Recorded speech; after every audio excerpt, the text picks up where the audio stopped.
చూస్ country delight, live better. ఇప్పుడే country delight app ని download చేసుకోండి. స్ట్రేట్ ఫార్వర్డ్ ఇష్యూస్ మాట్లాడతా కాబట్టి నన్ను ఎలా బలి చేసి పర్వాలేదు. రేపటి నాడు ఇదే ప్రమాదం రామన్నకు కూడా పొంచుంది, రేపటి నాడు ఇదే ప్రమాదం మీకు కూడా పొంచింది. హరీష్ రావు గారికి నేను సూటి ప్రశ్న వేస్తున్నా, ఈ రాష్ట్ర ముఖ్యమంత్రి రేవంత్ రెడ్డి గారు కూడా నేను సూటి ప్రశ్న వేస్తున్నా. ఎప్పుడైతే హరీష్ రావు గారు రేవంత్ రెడ్డి గారు హైదరాబాద్ నుండి ఢిల్లీకో, ఢిల్లీ నుండి హైదరాబాద్ లో ఒకే ఫ్లైట్ లో వాళ్ళిద్దరు ప్రయాణం చేసి హరీష్ రావు గారు రేవంత్ రెడ్డి గారు కాలు పట్టుకొని సరెండర్ అయినాక ఈ కుట్రలు స్టార్ట్ అయింది. మా కుటుంబాన్ని విడగొట్టాలనేటటువంటి కుట్ర స్టార్ట్ అయింది. నేను ఛాలెంజ్ చేస్తా ఉన్నా, రేవంత్ రెడ్డి గారు మీరు చెప్పండి, ఆ ప్రయాణం జరిగిందా జరగలేదా? అందరికీ నమస్కారం, నేను Swarupa Potlapalli. Welcome to Suman TV. అసలు బీఆర్ఎస్ పార్టీలో ఏం జరుగుతోంది? కల్వకుంట్ల కవిత పార్టీ పదవికి, ఎమ్మెల్సీ పదవికి రాజీనామా చేస్తారని ఎవరైనా ఊహించారా? రాజకీయాల్లో ఏమైనా జరగచ్చు. అసలు ఆమె వెనక ఉన్న అదృశ్య శక్తి ఎవరు? ఈ కుట్రలన్నీ చేయిస్తున్నది హరీష్ రావేనా? హరీష్ రావు వెనక ఉండి నడిపిస్తున్నది రేవంత్ రెడ్డా? ఇలా రకరకాలుగా చర్చలు అయితే జరుగుతూ ఉన్నాయి. ప్రస్తుతం నాతో పాటు ఉన్నారు బీఆర్ఎస్ లీడర్ పావని గారు. ఆవిడతో మాట్లాడి ఈరోజు బీఆర్ఎస్ పార్టీకి సంబంధించి కల్వకుంట్ల కవిత గారి నెక్స్ట్ స్టెప్ గురించి అనేక విషయాలు తెలుసుకుందాం. నమస్తే పావని గారు. నమస్తే. పావని, మీరు గతంలో అనేక కార్యక్రమాల్లో కవిత గారితో ఉన్నారు, ఆవిడతో కూడా మీకు చాలా అనుబంధం ఉంది.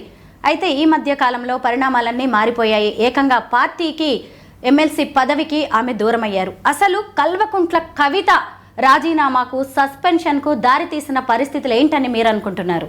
ముందుగా సుమన్ టీవీ వాళ్ళకి నమస్తే. స్వరూప గారు, ఏంటంటే క్రమశిక్షణ దాటితే కన్న బిడ్డైనా, కార్యకర్త అయినా, మహానాయకుడైనా ఒకటే రకంగా ఉంటాయి, ఒకటే రకంగా శిక్షలు ఉంటాయి అనేసి కేసీఆర్ గారు చెప్పగానే చెప్పిండ్రు. ఇప్పుడు కడుపున పుట్టినా కూడా ఆమె క్రమశిక్షణ చర్యలు దాటింది కాబట్టే ఆమె మీద యాక్షన్ తీసుకోవడం జరిగింది. ఇంకొకటి, ఆది నుంచి నేను అక్కతోటి ఉన్న మాట వాస్తవమే. అక్క బాబు కేసీఆర్ గారి కోసము, తెలంగాణ కోసము ఏవైతే పోరాటాలు చేస్తుందో ఆ పోరాటాలు నచ్చి నేను ఆమెతో ఉన్న మాట వాస్తవము. నేను కేసీఆర్ గారి మీద ఉన్న అమితమైన ప్రేమతోటే, అభిమానంతోటే ఆమెతో ఉన్న మాట కూడా వాస్తవం అక్క. ఢిల్లీ నుంచి గల్లీ దాకా ఆమె దేనికి పిలిపించినా కూడా, మహిళా బిల్లు జంతర్ మంతర్ దగ్గర ధర్నా చేసినా కూడా, ఇక్కడ బీసీ బిల్లు మీద ఇక్కడ ధర్నా చేసినా కూడా, ఎక్కడ కూడా ఆమె పక్కన నేనున్నా. కానీ ఎప్పుడు పార్టీ లైన్ దాటనంత వరకే ఉంటది అక్క. నేను బీఆర్ఎస్ కార్యకర్త, బీఆర్ఎస్ ఉద్యమకారుని కుమార్తెను. కేసీఆర్ గారి కనుసన్నలలో, కేసీఆర్ గారి అడుగుజాడల్లో ఆయన కోసము, తెలంగాణ ప్రజల కోసము, తెలంగాణ భవిష్యత్తు కోసం పనిచేసే కార్యకర్తలం మేమంతా. బయటికి వచ్చి బీఆర్ఎస్ పార్టీ మీద ఉన్న నాయకుల మీద బురద జల్లడము, బీఆర్ఎస్ పార్టీ మీద బురద జల్లడము, అదే కాళేశ్వరం ప్రాజెక్టుల అవినీతి జరిగిందని చెప్పడము, ఇవన్నీ ఎట్లా అంటే శత్రువుకి అస్త్రం ఇచ్చినట్టుగా ఉన్నాయి. నవ్వేటోడు ముందట జారి పడ్డట్టుగా ఉన్నాయి. కాబట్టే కేసీఆర్ గారు ఆచి తూచి అక్క గారు ఎప్పుడు మారతారా అని చూసిండ్రు, కానీ మారలేదు, యాక్షన్ తీసుకోవడం జరిగింది. పావని, ఆమె గతం నుంచి కూడా బలంగా కొన్ని ఆరోపణలు అయితే చేస్తూ ఉన్నారు. ముఖ్యంగా లిక్కర్ స్కామ్లో ఆమె పేరు బయటకు వచ్చినప్పుడు కావచ్చు, అరెస్ట్ అయినప్పుడు ఎప్పుడు చూసినా కానీ బీఆర్ఎస్ పార్టీ వాళ్ళు తనకి సపోర్ట్గా నిలవలేదని, ముఖ్యంగా బీఆర్ఎస్ సోషల్ మీడియా హ్యాండిల్స్ నుంచే తన మీద ట్రోలింగ్, నెగిటివ్ కామెంట్స్ అనేవి రావడం జరిగిందని ఆమె చెప్పుకొచ్చారు. మీరు కూడా బీఆర్ఎస్ సోషల్ మీడియా స్టార్, మీరు చాలా బిజీగా సోషల్ మీడియాలో కనిపిస్తూ ఉంటారు. దీని మీద మీరేమంటారు? స్వరూప గారు, మీరు చూడొచ్చు, మీరు కూడా అప్పుడు ఢిల్లీలో నాకు ఒకసారి కలిసిండ్రు. ఏంటంటే నాకు అప్పుడు కాలు ఏసీఎల్ స్ప్రెయిన్ అయింది. అక్క లిక్కర్ ఆరోపణ మీద ఢిల్లీకి అరెస్టులు, ఢిల్లీకి రావడము, అది ఇదన్నీ జరిగినాయి. మా అధినాయకుడి కుమార్తె కాబట్టే ఆమె మీద బీజేపీ, కాంగ్రెస్ వాళ్ళు కుట్రలు చేసే దీంట్లో ఇరికించిండ్రు కావచ్చు అనేసి మేమందరం రావడం కూడా జరిగింది. రామన్ వచ్చిండ్రు, హరీష్ అన్న వచ్చిండ్రు, ప్రతి ఒక్కరం, శ్రీనివాస్ గౌడ్ గారు కానివ్వండి, జగదీశ్వర్ రెడ్డి గారు కానివ్వండి, ప్రతి ఒక్కరము అయ్యో ఏంది ఆడబిడ్డ మీద ఇట్లా నిందలేస్తున్నారు అనేసి ఆమెకు అండగా నిలవలేదని కాదు, సోషల్ మీడియాలో ఎంత మంది ఆమెను ట్రోల్ చేసినా కూడా ఆ ట్రోల్స్ అన్నిటికీ ధీటుగా సమాధానాలు చెప్పిన వాళ్ళమే మేమందరం. ఇప్పుడు వచ్చి ఆ బీఆర్ఎస్ పార్టీ వాళ్ళు స్పందించలేదు, నాకు ఎలాంటి గుర్తింపు లేదు అని అబద్ధాలు మాట్లాడడం సమంజసం కాదండి. మేమందరం అక్క గారికి అండగా నిలిచాం. ఆనాడు తీహార్ జైలు నుంచి కవిత గారు బయటికి రాగానే హరీష్ రావు గారు ఆమె బట్టల బ్యాగును తీసుకొని పక్కనకెళ్ళి రావడం జరిగింది. రామన్న ఆమె భుజం మీద చెయ్యేసి ఆమె గుండెల మీద పడి ఏడుస్తుంటే ఓదార్చుకుంటూ తీసుకురావడం జరిగింది. మేమంతా ఏం పనులు చేసినాం, ఎంత మానసిక క్షోభ అనుభవించినాం అనేది కవితక్క గారికి కూడా తెలుసు. కానీ ఇప్పుడు నిందలు వేయడం కరెక్ట్ కాదు.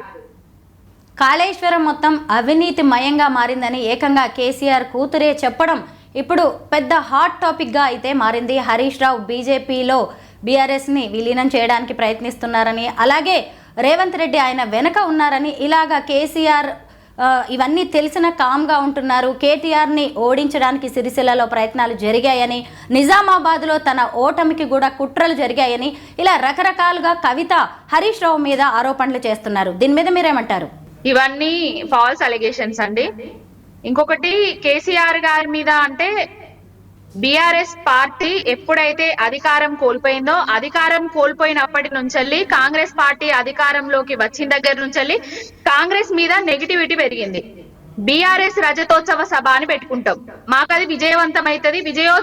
విజయోత్సవంలో కార్యకర్తలందరం మునిగి తేలుతూ ఉంటాం. అప్పుడు ఒక లేఖ బయటికి వస్తుంది. ఆ లేఖ ఏంటిది? హరీష్ రావు గారి కటౌట్లు పెట్టలేదు, కార్యకర్తలందరూ నైరాశ్యంలో ఉన్నారు, బీజేపీ పార్టీల బీఆర్ఎస్ పార్టీని రేపు విలీనం చేస్తారట రాబోయే రోజులల్లా అనేసి ఒక లేఖ విడుదలైతది. మళ్ళా కొన్ని రోజుల తర్వాత లగచెర్ల, హెచ్సియు, రైతన్నల ధర్నాలు, అంగన్వాడీ ఆశా వర్కర్ల ధర్నాలు, ప్రతి ఒక్కరు నిరుద్యోగులు వచ్చి రోడ్ల మీద పడుతుంటే కేటీఆర్ గారు వాళ్ళందరికీ అండగా నిలవడము, బీఆర్ఎస్ పార్టీ మళ్ళీ అధికారంలోకి వస్తే బాగుండు అనే టైంకే మళ్ళీ ఏమంటారు, మా నాయకుడు కేసీఆర్ గారే, మేము ఎవరి కింద పనిచేయము, ఎవరి నాయకత్వాన్ని మేము భరించలేము అని చెప్తారు. అప్పుడు హరీష్ అన్న గారు హుటాహుటిన మళ్ళా బయటకు వచ్చి మా కేసీఆర్ గారి సారథ్యంలో ఎవరి నాయకత్వంలోనైనా పనిచేయడానికి మేము సిద్ధంగా ఉన్నామని ఆయన స్టేట్మెంట్లు ఇస్తారు. మళ్ళా కామారెడ్డిలా వరదలు వస్తాయి, యూరియా కోసం రైతన్నలందరూ పడిగాపులు కాస్తారు, రోడ్ల మీదకి వస్తారు.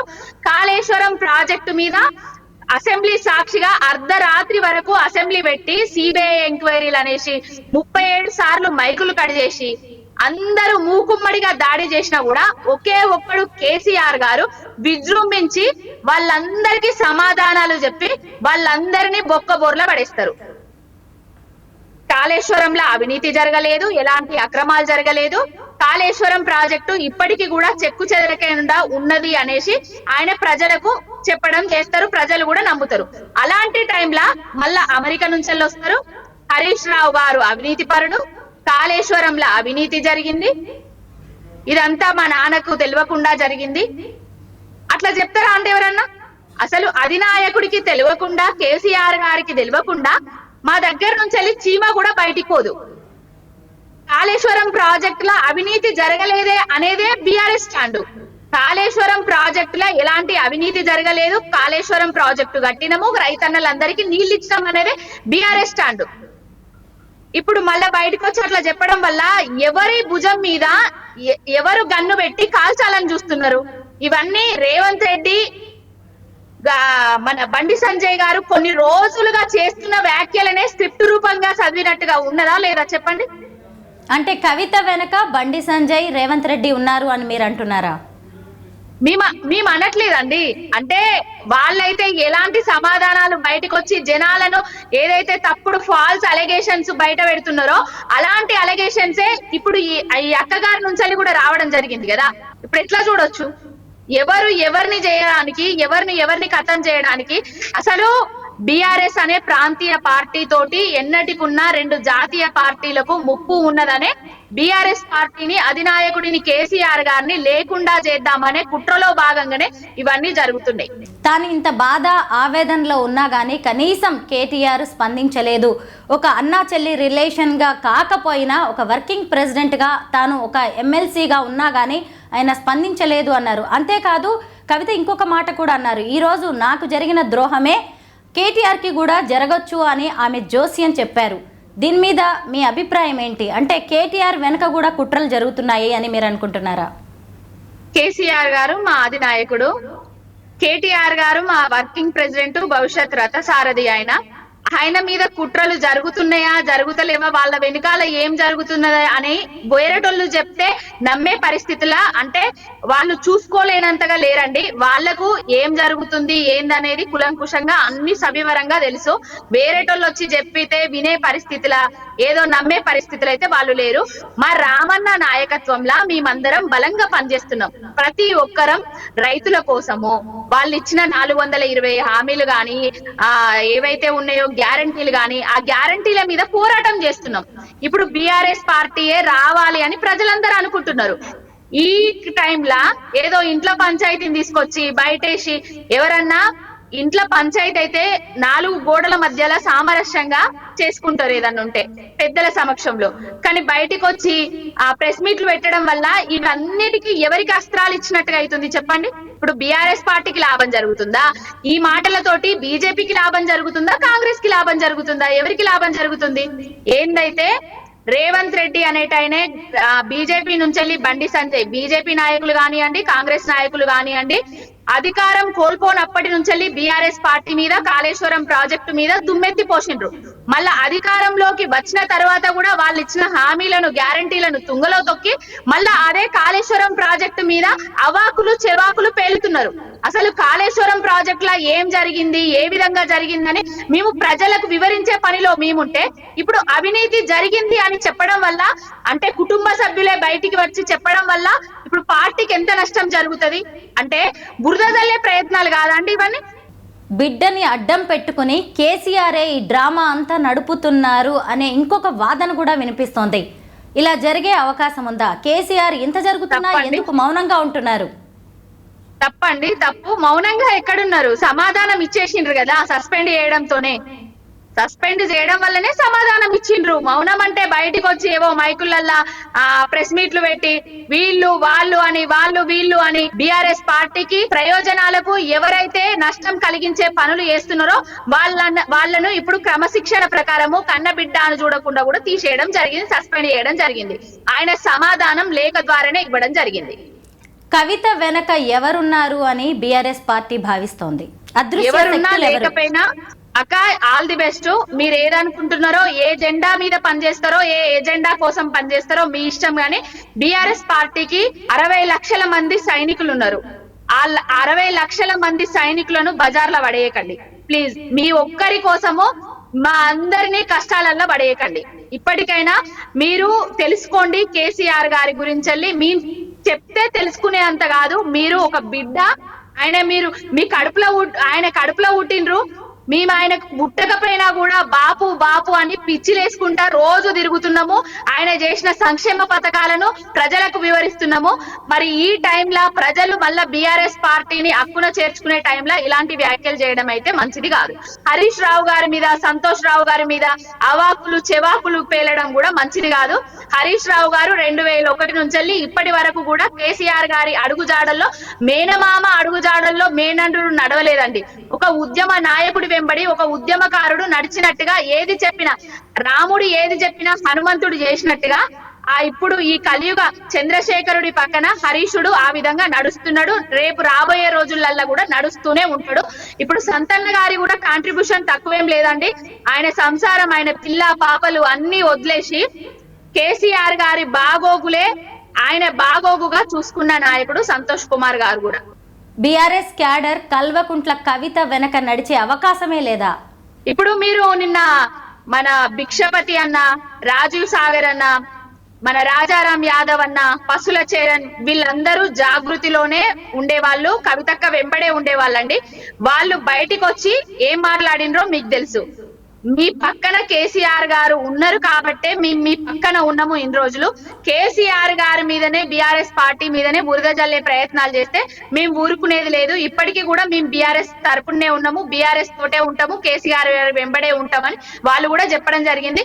ప్రతి ఒక్కరం తెలంగాణ ప్రయోజనాల కోసము, తెలంగాణ బాగు కోసము కేసీఆర్ గారు చేసే ప్రతి ఒక్క కార్యక్రమానికి మేము బాధ్యతగా నిలుస్తామండి. కేసీఆర్ గారే మా నాయకుడు, ఫైనల్. ఆయన ఏది చెప్తే గది. రాజకీయాల్లో పరిణామాలు ఎప్పటికప్పుడు మారుతూ ఉంటాయి. కల్వకుంట్ల కవిత గారి అడుగులు ఎటు వేయబోతున్నారో, ఎటు పడబోతున్నాయో చూద్దాం. Thank you so much Pavani garu. Thank you.